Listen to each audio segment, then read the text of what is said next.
खबर जो निष्पक्ष है, खबर जो निडर है, खबर जो उठाती है आपकी आवाज, खबर 7C, खबर जो सच है।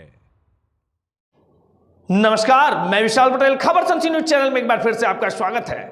आइए ले चलते हैं आगरा मंडल की ओर और दिखाते हैं रवि प्रकाश की यह खास रिपोर्ट। एनसीआरईएस के तत्वाधान में डिविजनल काउंसलिंग मीटिंग आयोजित की गई, जिसमें महामंत्री आरपी सिंह की अध्यक्षता में तमाम मांगों को लेकर मुद्दे उठाए गए। संगठन मंत्री ओमवीर सिंह ने महामंत्री, मंडल मंत्री, अध्यक्ष और संयुक्त महामंत्री इत्यादि पदाधिकारियों को चांदी का मुकुट पहनाकर भव्य स्वागत किया।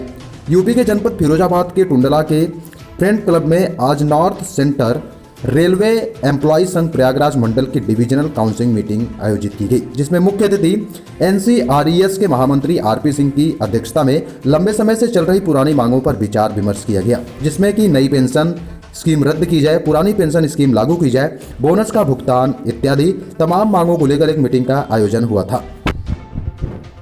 स्वागत करते हैं, अभिनंदन करते हैं कि आज आप टुंडला की धरती पर आए, तो आपकी क्या वो मुख्य मांगे हैं जो रेलवे के कर्मचारी आपसे उम्मीद करते हैं? देखिए, आज की डिविजनल काउंसिल मीटिंग जो हमारे दाहिने तरफ डिविजनल प्रेसिडेंट प्रयागराज मंडल के मान सिंह हैं, बाएं तरफ सुंदर कुमार हैं डिविजनल सेक्रेटरी, इन्होंने जो विगत पिछले समय में जो कर्मचारियों के हित में जो निर्णय कराया है उसका जिक्र इन्होंने किया है। जहाँ तक प्रमुख मांग का सवाल है, उसमें जो हमारा एनपीएस है, न्यू पेंशन स्कीम, आज कर्मचारियों का सबसे ज्वलंत मुद्दा न्यू पेंशन स्कीम को रद्द कराना और पुरानी पेंशन स्कीम को लागू करना। इस पर हमारी फेडरेशन, जो नेशनल फेडरेशन ऑफ इंडियन रेलवेमेन जो NFIR है, उसके नेतृत्व में हम लोग लगातार संघर्ष करते आ रहे हैं। अभी जो हमारी NFIR का जो कन्वेंशन हुआ सिकंदराबाद में, और अभी जो NCRES का कन्वेंशन अभी आगरा में हुआ 29 नवंबर को, उसमें भी ये सर्वसम्मत से प्रस्ताव पास किया गया है कि एनपीएस के लिए, एनपीएस रद्द कराने के लिए पुनः रेल कर्मचारी पहले की तरह 2011 में जिस तरह का एक प्रदर्शन पार्लियामेंट पर किया था, 2015 में प्रदर्शन किया, पुनः NFIR की वर्किंग कमेटी मीटिंग में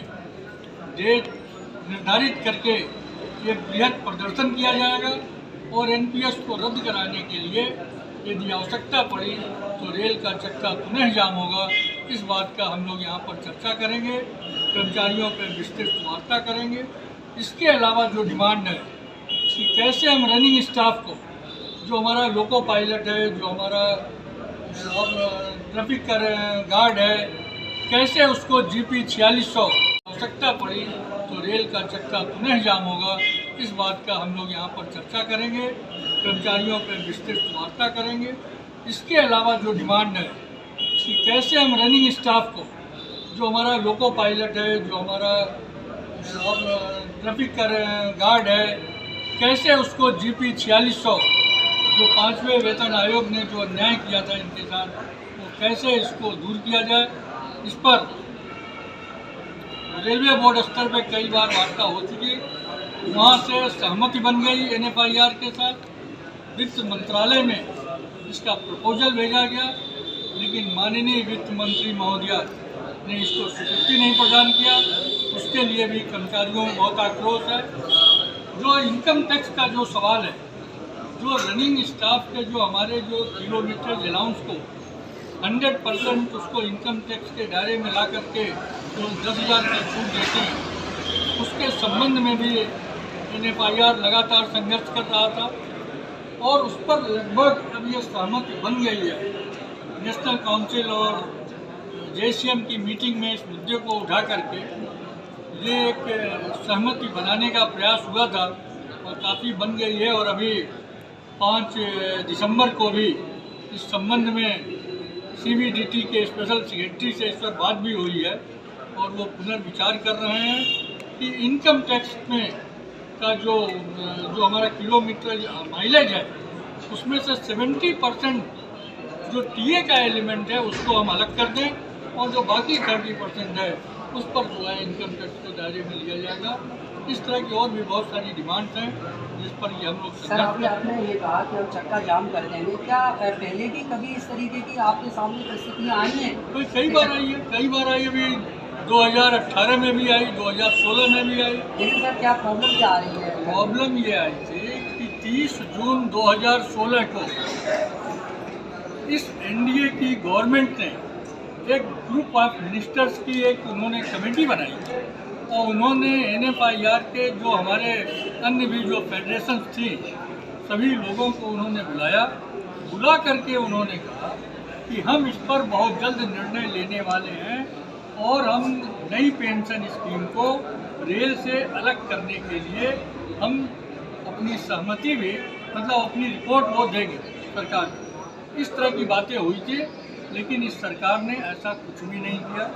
जिन जिन समस्याओं पे बात हुई थी उस पर किसी पर भी सहमति नहीं बनी और सर क्या प्रॉब्लम क्या आ रही है? प्रॉब्लम ये आई थी कि 30 जून 2016 को इस एनडीए की गवर्नमेंट ने एक ग्रुप ऑफ मिनिस्टर्स की एक उन्होंने कमेटी बनाई और उन्होंने NFIR के जो हमारे अन्य भी जो फेडरेशन थी सभी लोगों को उन्होंने बुला करके उन्होंने कहा कि हम इस पर बहुत जल्द निर्णय लेने वाले हैं और हम नई पेंशन स्कीम को रेल से अलग करने के लिए हम अपनी सहमति भी मतलब अपनी रिपोर्ट वो देंगे सरकार को। इस तरह की बातें हुई थी, लेकिन इस सरकार ने ऐसा कुछ भी नहीं किया।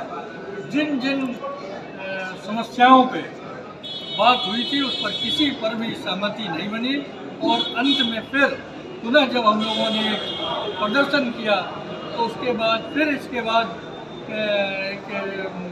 इस बात पर सहमति बनी थी कि हम 50% लास्ट पे जानकर हम नई पेंशन जो 114 के बाद से जो लोग हैं उनको हम गारंटेड पेंशन देने का हम विचार कर रहे हैं, लेकिन उन्होंने आज तक ये निर्णय नहीं लिया, कोई आदेश नहीं जारी किया, इसलिए ये स्थिति अब फिर बन रही है। सर अंतिम सवाल ये है कि अभी आपने निर्धारित बिंदुओं पर चर्चा की, जो आपकी मांगे हैं, तो ये कब तक पूरी हो जानी चाहिए?